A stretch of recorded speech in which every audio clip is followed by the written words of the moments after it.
Today's topic is very obviously relevant, and we're talking about the coronavirus and the outbreak, and the case for planning, preparedness, and proactive action. This session is set for an hour, and it's going to be in a far more roundtable environment where we are engaging our panelists in discussion and open discussion. So we do request that if you do have questions throughout this, after the speakers have engaged, that you raise your hand or write a question, and hopefully we will get to answering them. So today I want to introduce our speakers, and we have Jared Gunsel, Sarah Baker, Michael Griffin, and Bindia Vakil. And I'll just introduce them quickly each. Jared is the founder and director of the MIT Humanitarian Supply Chain Lab in the MIT Center for Transportation Logistics. And his research focuses on meeting human needs in resource-constrained settings through better supply chain management, information systems, and decision support technology. He leads fieldwork in the range of contexts to develop insights that improve response efforts during emergencies and strengthen supply chains in vulnerable communities. Previously, he was the executive director of the MIT Supply Chain Management Program, which is a 9-month master's degree program. And he joined MIT in 2003 to establish the Zaragoza Logistics Center in Spain, which is the first node in the MIT Global Scale Network. Welcome, Jared. Sarah Baker is the program director of Healthcare Ready, and she oversees the organization's preparedness and resilience programming, as well as policy research and analysis efforts. Additionally, supports the organization's disaster activations, most recently serving as the deputy lead during the duration of the organization's response to the historic 2017 hurricane season. Prior to Healthcare Ready, she was contract support in the Department of Homeland Security and components including FEMA's National Preparedness Assessment Division and the National Exercise Division. She holds a BA from Notre Dame and a master's in public policy from Georgetown University's McCourt School of Public Policy. Michael Griffin is the Strategy and Partnerships Technical Officer for the Operations Support and Logistics Unit within the Health Emergency Program at the World Health Organization, WHO. He is the focal point of the Pandemic Supply Chain Network, a public-private collaboration to develop a supply chain network that can scale with the appropriate assets, resources, and expertise to respond to pandemics. With a background in strategic development and program management on new ventures and innovative initiatives, Mr. Griffin has worked in the private, developmental, and humanitarian sectors, building new operating models, investing in new technology companies, and developing public-private partnerships in various international settings, including Eastern Africa, Europe, and North America. And finally, Bindia Vakil, who is the CEO and founder of Resolink, and is credited with developing the market for supply chain risk management solutions. She holds a patent for evaluating and presenting the supply chain vulnerability and risk of an enterprise, and is also the founder of the Global Supply Chain Resiliency Council, a not-for-profit dedicated to advancing the discipline of supply chain risk management. Whew, that was a mouthful, but obviously a very accomplished panel, and thank you all for joining.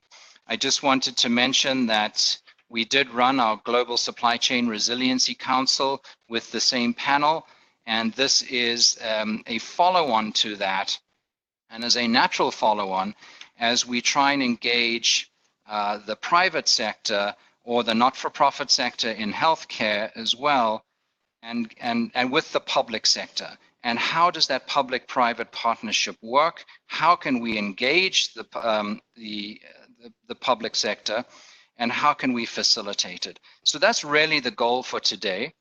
And at this point, I think I want to hand over to Bindia Vakil to start us off, to give us the latest update on Corona.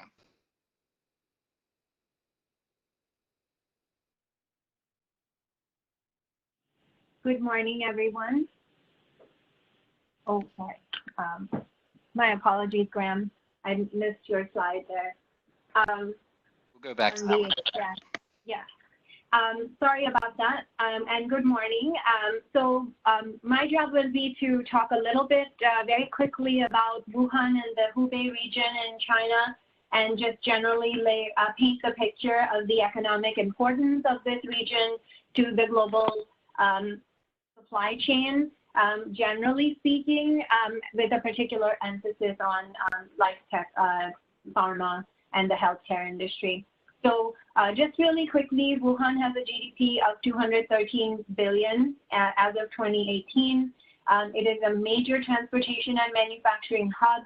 It is vitally economically vital to China's economy, and it is very, very connected generally to the global economy.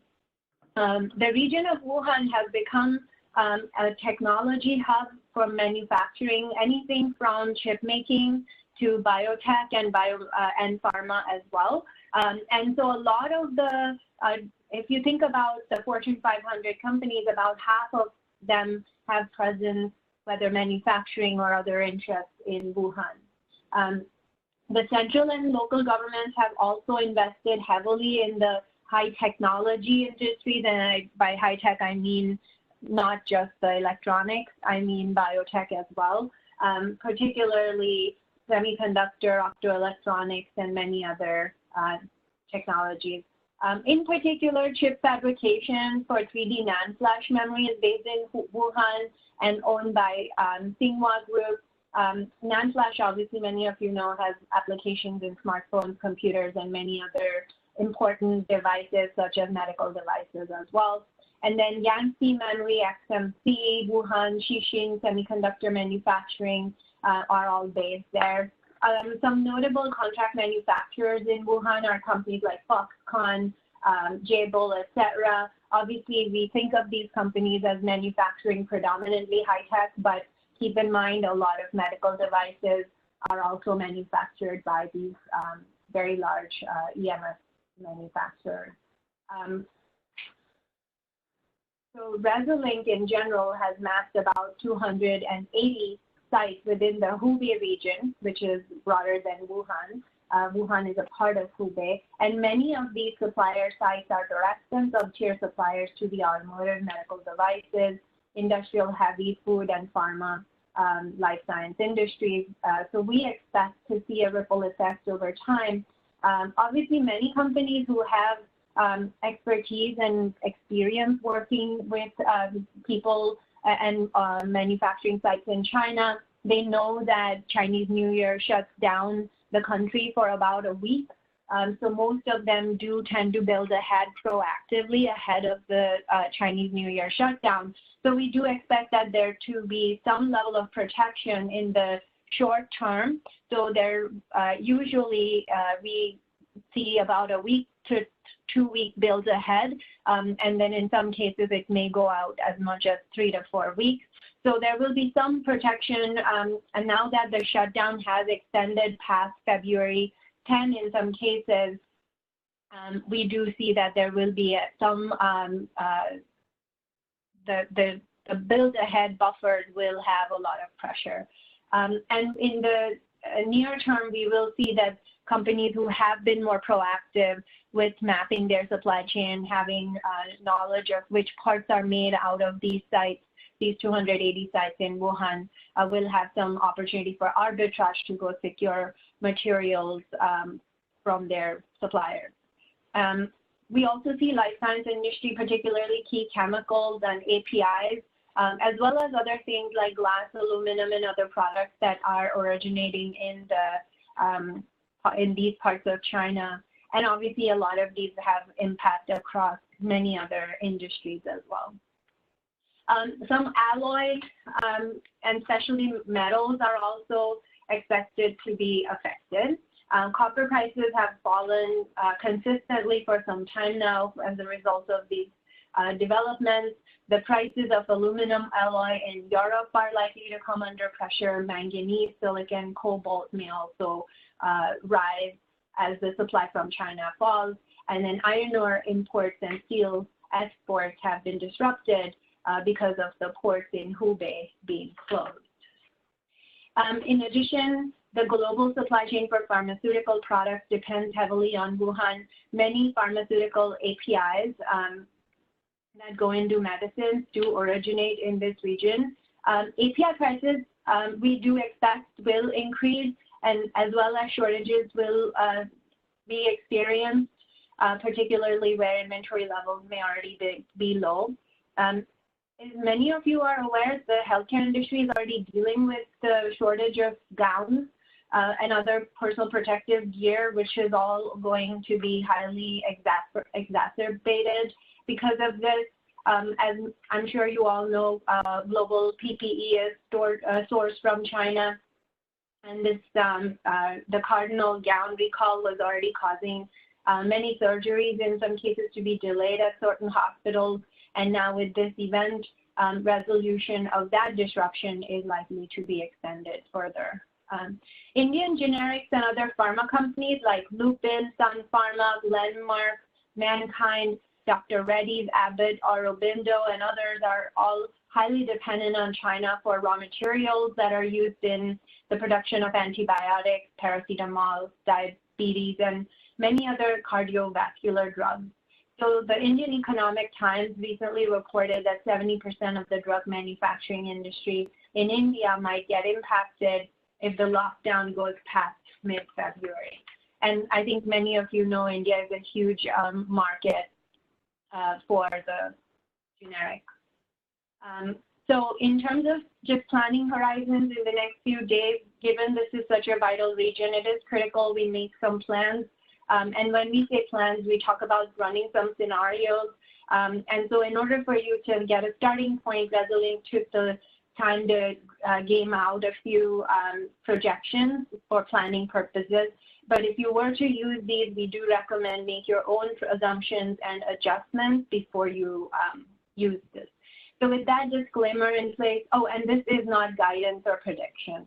So with that disclaimer in place, here's what I see.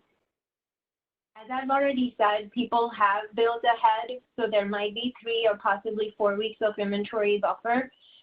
But given the scale of the shutdown, the time it will take people coming back to return home, get their lives back in order, and get back up and running and back to pre-disruption run rates, we do expect the month of February to be largely disrupted.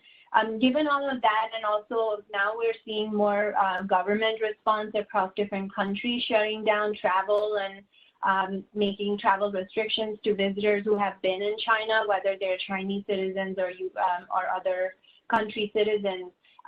We do see that, generally speaking, we are going to see some disruption. So given all of the capacity constraints, therefore, that we are likely to see as a lot of the supply chain shifts and tries to get capacity elsewhere, in light of the shutdowns in China, we're seeing in general that there is a broader ripple effect across manufacturing. And we do advise customers to plan for a 3 to 6 month disruption. Obviously, we'll get some more clarity in the next 2 to 3 weeks as we all get more information about how the patients who are currently infected are recovering. And the way we view it is that if treatment and recovery is consistently expected, as it was very clear during the swine flu pandemic in 2009, after the first few weeks, as the recovery data started to come in and it looked good and strong, the travel bans and the advisories were lifted. Travel warnings to Mexico ended up being downgraded, and then we all moved on, and it took us about 2 to 3 months to get there. So if the recovery rates don't improve, and if it goes in the opposite direction, then obviously things will tighten, and then we need to buckle up for the longer duration. So our advice is really to look at those numbers, recovery, as well as government response. In general, vaccine development does take 6 to 9 months. And of course, it takes more time to get the scale of manufacturing and distribution needed to get it administered to tens of millions of people. So So having said that, what I'll do is just turn it over to Sarah. Welcome, Sarah. Thank you for being here. Sure. Thank you very much, Bindya. And good morning or good afternoon, everyone, depending on where you are. My name is Sarah Baker. I serve as the Programs Director for Healthcare Ready, as Graham introduced. And I'm just going to spend a few minutes, just a few quick minutes, giving an overview of our organization, who we are and what we do, and then give kind of an overview of our response activities for the response to the coronavirus. Our organization plays a unique role in coordinating between the public and private sectors on issues impacting healthcare and public health. And so that's why we're very thankful to be on the call today, and looking forward to kind of giving an overview of domestic readiness coordination efforts. So Healthcare Ready, we are a nonprofit that was founded after Hurricane Katrina to really serve as the bridge between private sector healthcare supply chain and public sector emergency managers, public health departments, federal government, and others. We saw that there was a need to kind of have a bridge between those two sectors. So our members, our private sector members, are the trade associations making up the healthcare supply chain. So pharma, AAM, bio, as well as the Healthcare Distribution Alliance, HTA, and chain pharmacies. So we have strong plugins to every component of the healthcare supply chain. And in addition to having our, all of our private sector members that we work with routinely on issues of response as well as readiness, we are a designated ISAC for the healthcare and public health sector. And an ISAC is another acronym. It stands for Information Sharing and Analysis Center. So there are, we are designated by the Department of Homeland Security as an ISAC for the sector. And really what ISACs do is they serve to foster information sharing and best practices within a specific sector, such as healthcare and public health, and really just serve as kind of a safe space for a private sector to share information, share concerns and best practices, and be a kind of a bridge and entry point to the government. So we work closely in aggregating the concerns and challenges private sector has or issues that they want government to be aware of, and act as that liaison in a protected way. And so as an ISAC for the sector, we are right now positioned with sharing information with government partners. So for this coronavirus response, our organization, we are fully activated and monitoring. We're starting to push out threat assessments and situation reports. You can sign up for those on our website, and I can share the link to be pushed out after this. But in a kind of what we're doing right now in the response is really kind of trying to keep private sector, but as well as our public sector partners kind of aware of the different channels that we see for this response.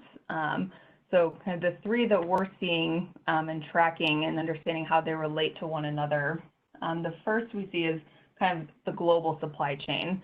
So our posture right now with the global supply chain is, working to assess and support supply chain members, understanding what impacts they have, what impacts they anticipate, and what information they'll need to be up and running. And so kind of the second channel we see is the healthcare response in China. So the PPE demands there, pharmaceutical demands there, kind of what the workforce looks like in China, and how supply chains will feed into that. Finally, kind of the third channel we see is kind of the U.S. domestic response, so kind of the readiness posture of healthcare members in the U.S. And what they're tracking and what kind of messaging they're going to be having. So those are kind of the three channels that we see, and are trying to work with government partners to be aware of those as well. That yes, this is a very large response, but it's important to keep in mind when you're asking about the supply chain, are you asking about an issue that relates to the U.S. Posture? Are you looking for PPE from healthcare facilities here? Or is it a question of wanting to purchase PPE that you're then looking to donate to hospitals in China or others? So, and understanding that if that's the case, that activity would fall within kind of the global supply chain response. So we're working right now with the federal government to understand and also influence what the federal government posture for this response will be. So we know that in addition to the White House task force that was stood up, there are a number of federal interagency task forces that are being stood up, with HHS leading some, but Department of Homeland Security and FEMA and others figuring out where they plug in and how they're going to work within the federal interagency for this response. And so in addition to kind of influencing or providing ideas on what those interagency task forces could do, we're working with the government to make sure that there's clear channels for private sector to plug into those task forces. So we know that there are a lot of efforts kind of being stood up within the government as well as the private sector now. And so really looking to make sure that those efforts, if they aren't a one-to-one, that there's a clear way for information from the private sector to be fed into government, whether that's a public-private task force, whether that's through Healthcare Ready, looking to align on all of those.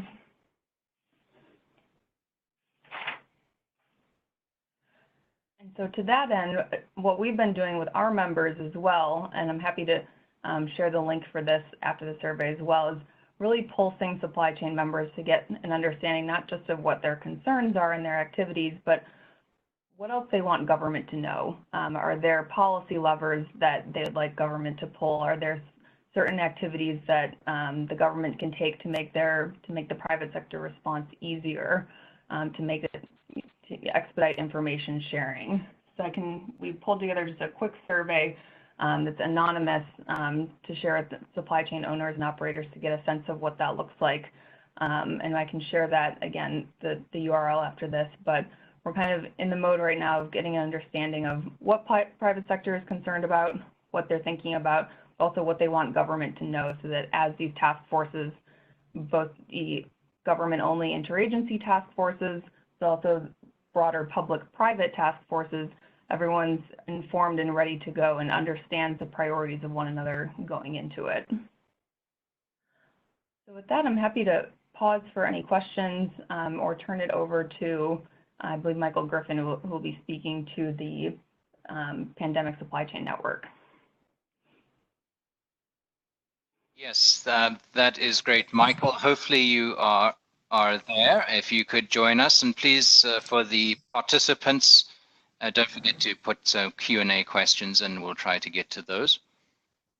Okay. Can you hear me, Graham? Yes.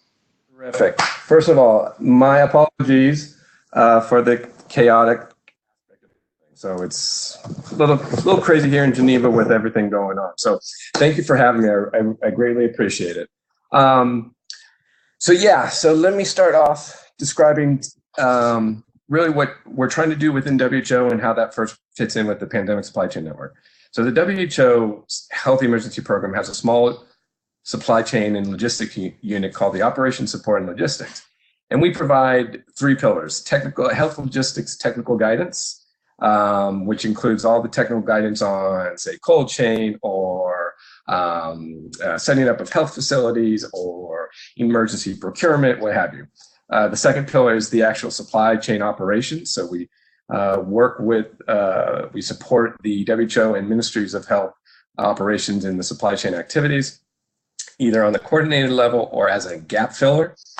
And then the third pillar is what we call operational support, the team that goes into the field or into the location and manages the sites, builds the facilities, anything that's needed from an infrastructure standpoint, as well as coordinating the supply and logistics operations in the incident management system of the WHO. The Pandemic Supply Chain Network came out of West Africa Ebola to, in essence, really try to create a supply chain that can handle large-scale health emergencies. And over different iterations and trying different things, we came up with a market network model. In essence, if you create a market platform that allows for some kind of operational relationship, transactional, shared assets, allocation of risk during an operation or on site, combine that with the network side of it, which is 360 degrees communication, data sharing, market visibility, and eventually, we're not there yet, but eventually we'll underline that with some kind of infrastructure, IT-based infrastructure that allows for a variety of different workflow applications or products and tools to be developed and disseminated to users. So that's the overall pandemic supply chain network. What we're doing now with the ENCODE 2019 ENCODE is we're trying to initially assess the market for data sharing and market visibility. We're trying to assess the market capacity and the risk associated within the PPE market.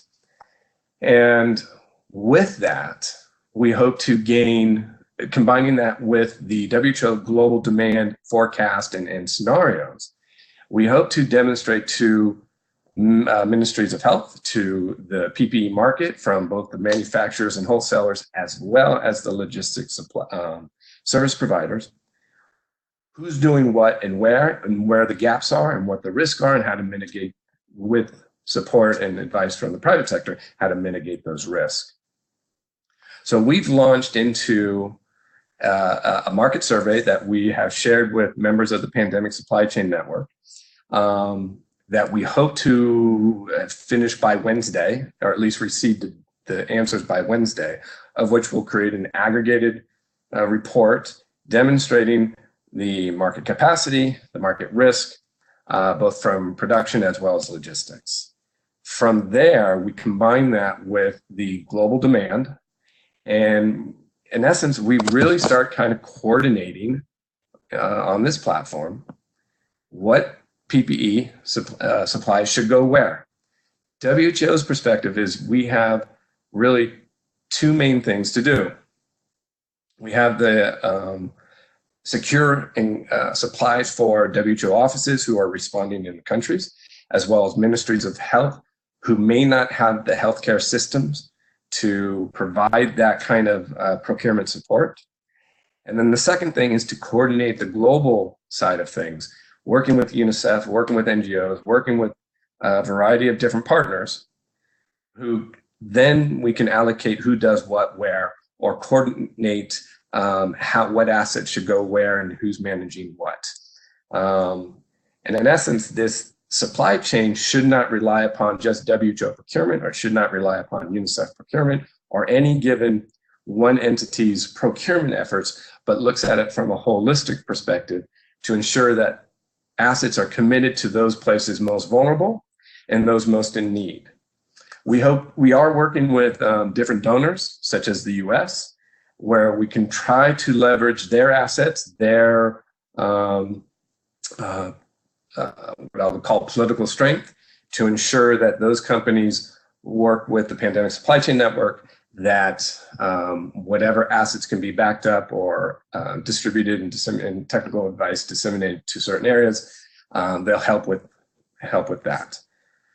So that's the quick 5 or 2 minute version of the Pandemic Supply Chain Network. What we're learning so far in just the last 2 days is really what everyone's experiencing within the market. That the PPE market is under a tremendous amount of pressure, that there are huge amounts of buyers buying huge amounts of PPE. We don't specifically know who, we just hear from manufacturers saying that they're out, that they have too much demand. It is global on scale. Usually it's 3 or 4 countries who buy up every little thing, but now we have countries, we have corporations, we have different private sector entities from different industries. That's from the manufacturing standpoint. It's even moving upstream, that the materials used for PPE are under a huge amount of strain just because of the location within China in terms of sourcing. There is just a massive amount of pressure up and down the PPE value chain of really the PSEN is trying to alleviate that, trying to find those areas to secure certain commitments for certain areas, working with those private sector entities on the manufacturing and wholesale side, whether it's commitments to be secured, whether it's encouraging them to ramp up production, to giving them the different scenarios that could happen. So that's the real pressure we're seeing on the logistics side in terms of the 3PLs and such. They haven't seen the pressure yet. They're starting to see a little bit of pressure of not being able to access China's markets from an indirect standpoint. So their clients aren't able to access products or to provide products, and thus their especially the air freight is being pressured at this point in time. But overall, the logistics side of it is still okay. But they are starting to hear issues within the market that other sectors, the food sector, the retail sector, are starting to capture different logistics capacities to ensure that their products can get to market even during this outbreak, which is going to put a huge amount of stress on WHO and ministries of health, especially in those areas that have weak healthcare systems. So we encourage private sector entities to participate in this market survey. We will hopefully have this market survey on a continuous basis as things change. So it's a semi-real-time risk and capacity assessment. We hope to engage with whether it's manufacturers, wholesalers, or even large buyers who have large inventories, where we might be able to create an innovative mechanism where we can source those supplies, but have a replenishment mechanism to ensure that they have their supplies shortly thereafter. We are open to working with the private sector to find those innovative mechanisms where we can engage to access these critical supplies. Eventually, if this thing continues as it might, we will expand this kind of risk assessment, capacity assessment with global scenarios for other products, for antivirals, for therapeutics. If a vaccine comes on and it's still needed, we'll have to do the same thing. So yeah, that's where we are with the pandemic supply chain network. It's a lot to fathom and to digest in such a short period of time. There's immense amount of pressure from governments, from WHO senior management, but we also realize that we have to be creative in how we access these critical supplies. The WHO, we put together a tool called the disease commodity packages, which is a list of critical supplies per disease. We've done one for novel coronavirus, broken down into surveillance and infection protection control and case management. And that's kind of driving the initial assessments into what products to really secure for the outbreak. And thanks, Michael. Yep. Michael, that's great. And just before I bring on Jared, can you kind of just tell us again, because most of the people on here are Healthcare Transparency Initiative members who may want to engage with you, with WHO, and to obtain these lists. Can you just kind of maybe just explore how they can engage with you and opportunities to do that, and how would they do that, just real quick? If everybody, do we have access to my email? If so, I can forward the link for the disease commodity packages as well as the market survey. If they're in a position to answer capacity and risk assessments for PPE, we'd love for them to participate. If there's so I can share that with the attendees. Exactly. Okay, perfect. Thank you. I'm sure we're going to come back to you, Michael, with the questions. But if I could just turn it over to Jared real quick. Jared, could you please give us your perspective? Thanks, Graham. This is Jared Gensel from MIT, Massachusetts Institute of Technology, Center for Transportation Logistics. And we have a role to play with FEMA during typical emergencies and DHS as a part of an effort called the Supply Chain Analysis Network, or SCAN, to support their connection with the private sector during emergencies. As Sarah alluded to, at this point, in this particular health emergency, CDC and HHS are leading the interagency efforts, and DHS and FEMA is determining where to plug in based on the requests from them. And so thus we are also in that position of trying to provide support. We're asked by the leaders of these task forces that Sarah alluded to. But I also wanted to comment, it's a pleasure to have all of us on the call. At the ResLink event last fall, we were all together talking about this topic, Sarah and Michael and I, about how public and private can better share information. So I'm happy that we're all engaging here, and we want to open up the discussion with the Health Transparency Initiative and try to provide that, a conduit of that support. But definitely on the domestic side, Healthcare Ready is right at the forefront of facilitating that, as she mentioned, and at the global level, Michael and WHO with the Pandemic Supply Chain Network, and we're just trying to, support their efforts to provide that engagement. I will say we have been doing some high-level assessment, just preliminary things, just for FEMA's situational awareness in general, and trying to trace important supply chains and understand the multi-tiered aspect of supply chains and then the transportation between them. Just to provide a little highlight of the kinds of things we're trying to piece together is just, and it's mostly from public sources right now, trying to synthesize information, news reports, and so forth. And one of the supply chains that's being tracked very closely is the mask supply chain.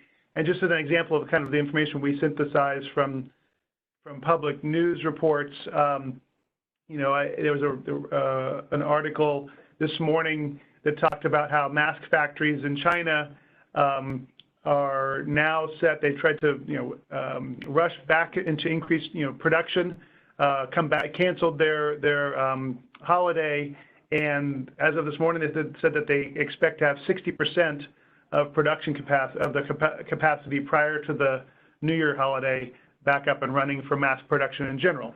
Now, again, this is just a news report, so there's a lot of ways you'd want to triangulate that information. The other thing is that within the broader mask supply chain, the more specific filters of N95 and above for healthcare workers, the number of producers is much smaller in China, and there wasn't a clear report there of how much of that capacity will be up and running, but it is a much smaller segment of the overall mask production. In addition, there is reports that stocks of raw materials for some of those N95 masks, the fibers and so forth, are also being constrained. So you go back to the multi-tiered supply chain and looking upstream from the production facilities. There's some reports there's some constraints on the supply side. But again, these are from public news sources, and we're trying to do what we can to help synthesize some of this information. On the transport side, for facilities, obviously the highly restricted areas along the Yangtze River can affect port operations, both specifically barge traffic on the Yangtze River. And I know Bindia reported that airports are closed out of the region, and we're getting some mixed signals in terms of the port operations. Last week I heard they were running. We've heard some reports that there are, in some places, are constrained or slowing barge traffic. So that's something to track a little more closely going forward. But that just gives you a flavor of the kinds of things that we would look at further if engaged more formally. But also, I think I wanted to highlight this is the value of an initiative like the Health Transparency Initiative, with the kind of capabilities that ResLink offers and understanding these multi-tiered supply chains and what the effects might be on supplies, critical supplies during a crisis like this. So I'll stop here because I think probably the best value is having an open discussion with people on the call. I'm curious what questions they're asking, what information where they're getting information, and see if we can facilitate a little bit of an open discussion to explore how to leverage the the connections that Healthcare Ready and the Pandemic Supply Chain Network offer for that public-private coordination. Over.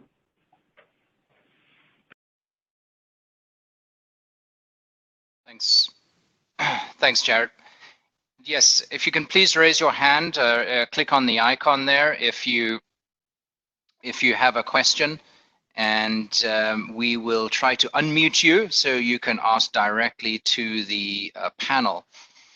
A couple of questions have come in, and I'll just ask a couple, and whoever on the panel can choose to answer this. One was quite simply is that, do we have any estimate if this is going to get worse in the near term or go beyond the current February dates or be extended into mid to late February for the virus itself? Maybe I jump in. WHO epidemiologists are actually quite diligent in their modeling and data collection. Yet it's too soon to provide any concrete advice on that. The epidemiological data is streaming in on an hourly basis, but as one might imagine, to understand any type of attack rates, mortality rates, long-term projections requires quite a bit of data, so we're still working on that. Over.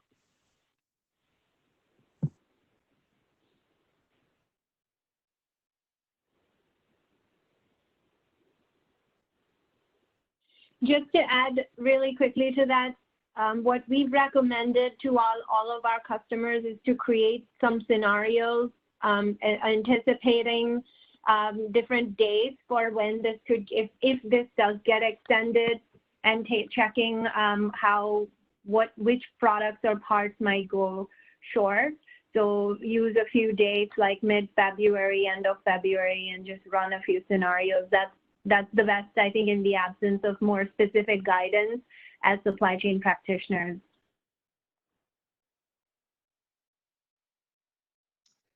Thanks, Bindia. We do have another one. Is the requirement for all the workers in China to wear masks while at work appropriate?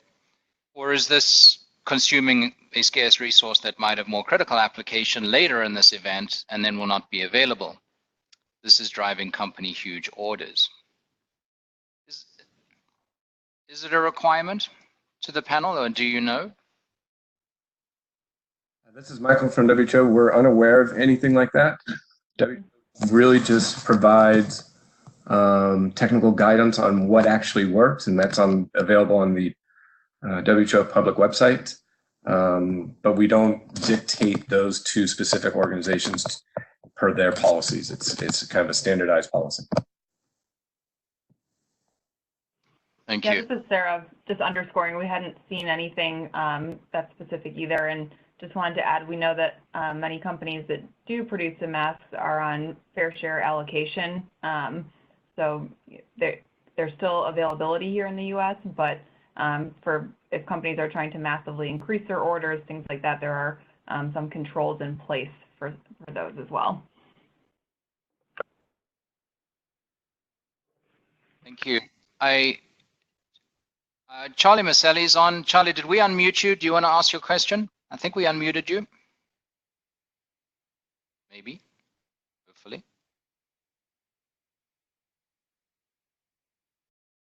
Maybe not. So I will ask the question, are there any ideas of if containers of material are being staged at ports? And which materials? Is there a priority of materials? This is WHO again. We don't have information on that.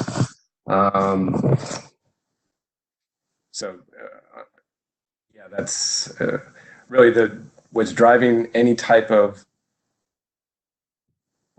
logistics capacity is government policy, and that's done on a per government basis, but we don't have any, except for Wuhan in terms of air freight, bringing in supplies in and out. We don't have any data for that. Okay, great.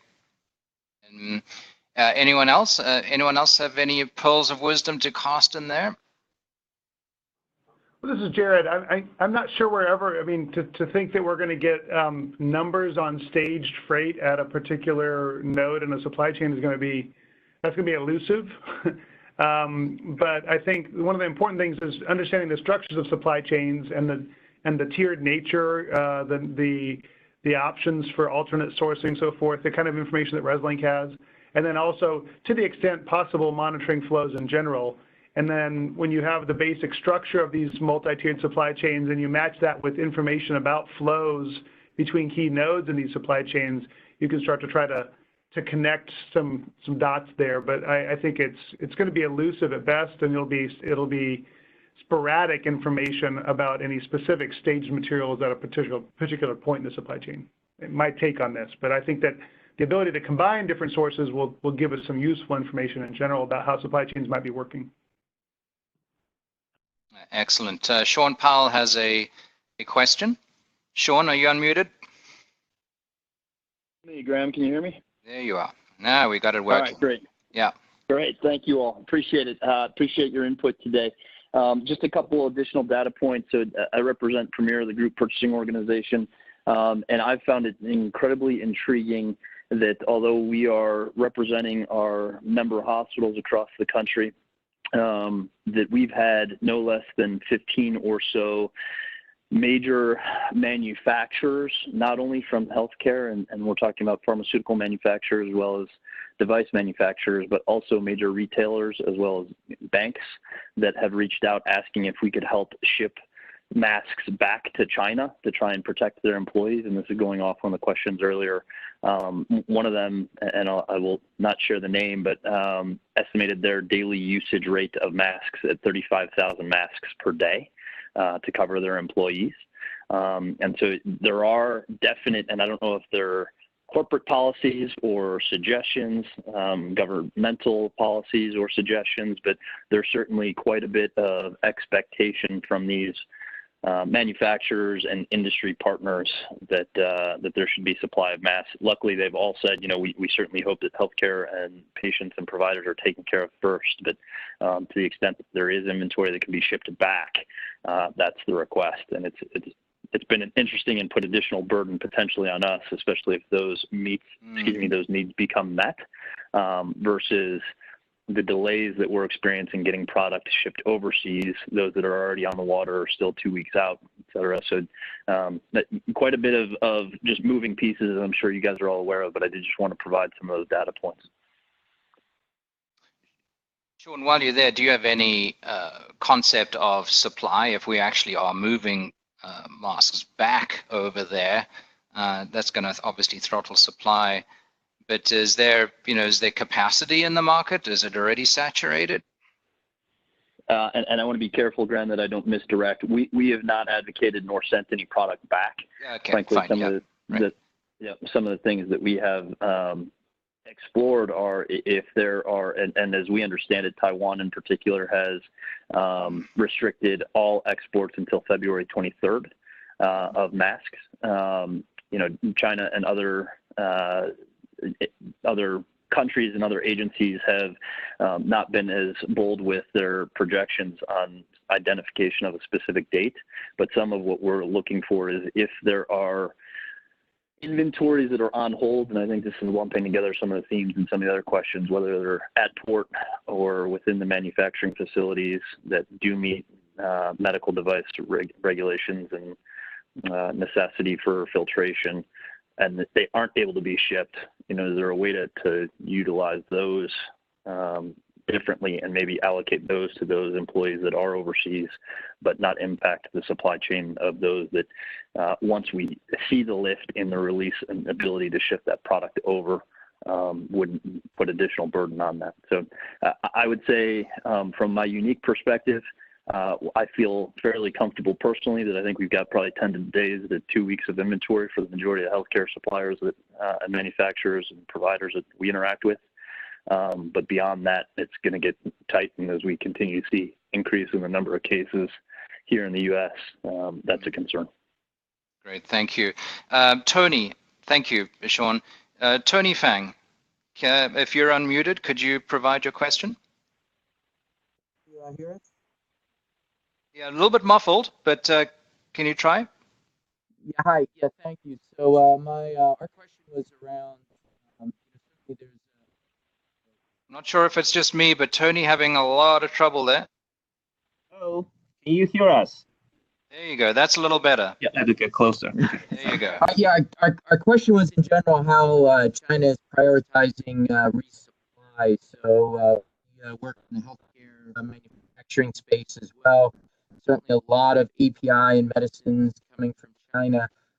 Is there any feedback from prior acts or that we can expect a prioritization of types of industries coming back before others in supply?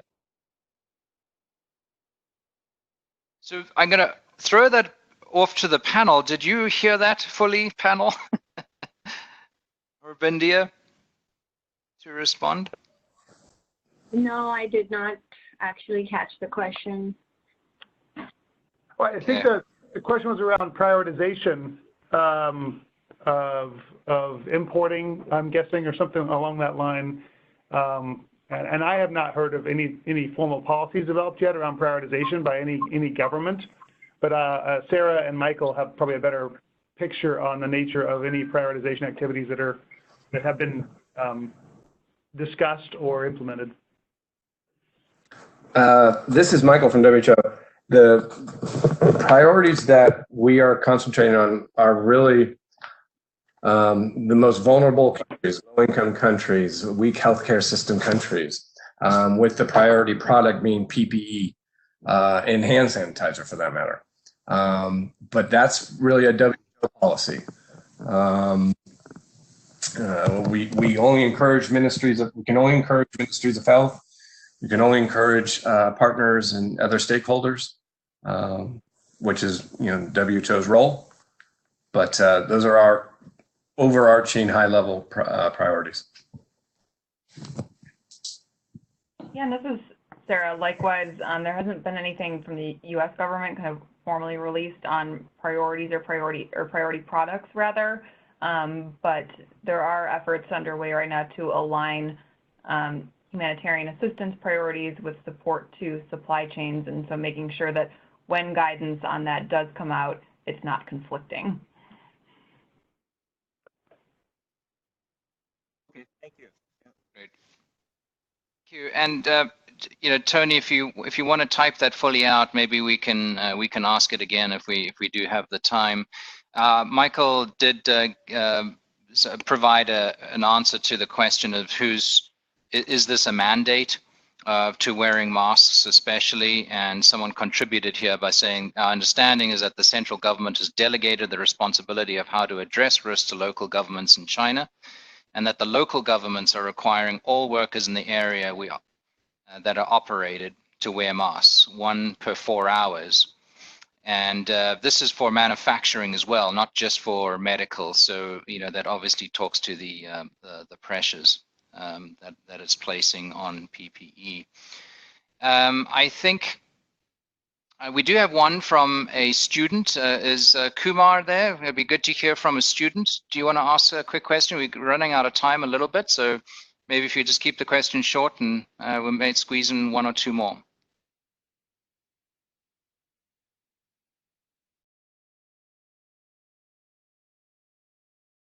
Maybe not. Is James?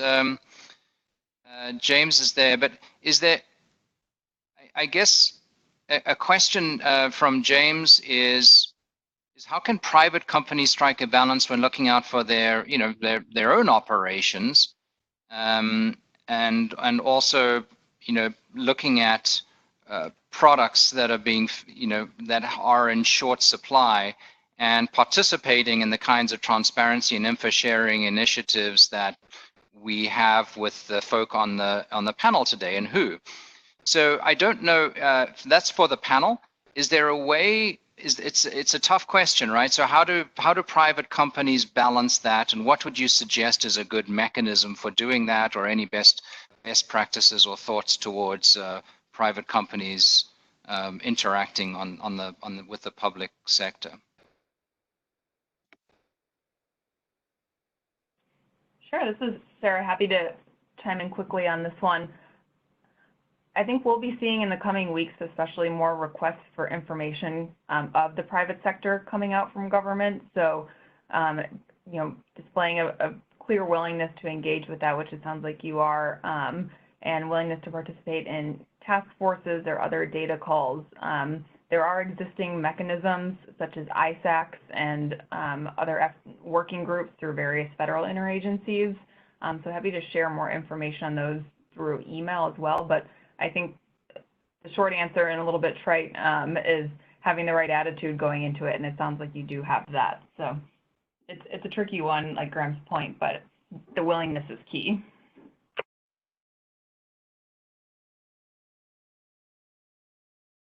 Thanks, Sarah. And one final quick one here is, what's the efficacy of masks in preventing the spread of the virus?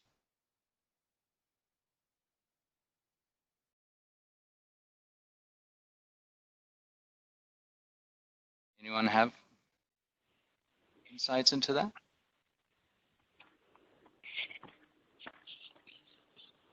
So this is Jared. I'm not the health expert. From what I'm hearing, the